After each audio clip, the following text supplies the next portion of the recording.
So as you can see, the water's leaking out even without the engine on.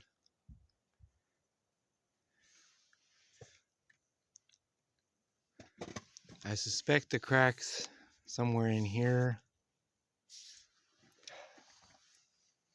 It's going to be tricky because there's this weird, well, not weird, but there's this where it bolts down. So, excuse me, I might have to take the whole radiator off in order to figure out where the cracks are, because it's really hard to get in there. The nice thing about my 70 some Ford was there wasn't anything in there, so you could get to everything, blah blah blah, back in my day.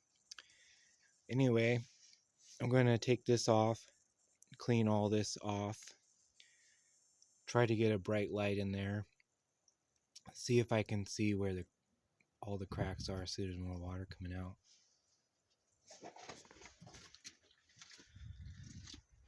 A few weeks ago, went in here, replaced the thermostat, and man, was that annoying. It was, which should be a really simple thing, of course. Got the first bolt off in there, took all this off, of course. This thermostat housing has some kind of sensors in it, but the bolt underneath, like I said, I'd go broke if I was a mechanic, but it took me hours to figure out where it was and then get it loosened. And with the space in here, had to do this whole like crazy crap with vice grips and a wrench socket, and it was just ridiculous. But I was at the Walmart and I made a bunch of new friends. This guy came over and he helped me. He spent the whole day helping me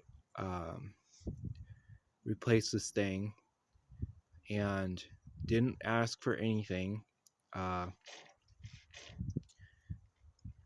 So I have a new buddy, and we ended up getting that figured out together.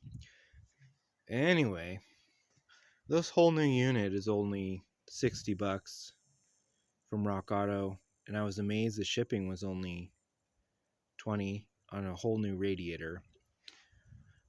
But you know, well, you know, I wouldn't say I'm poor, but I'm broke. And part of that's on me, part of that's on just chasing the carrot. And a lot of you know how that is. So yeah, so I'll start taking this was one Permatex type sealant I got for the motorized bike project, and then there's another Permatex underneath which held up a lot better. It was something I picked up for when I changed the thermostat on the Chevy a couple years ago, the 1987 Chevy, and it held up for months, all summer. Just a little leak, but now it's almost to the point where it's undrivable.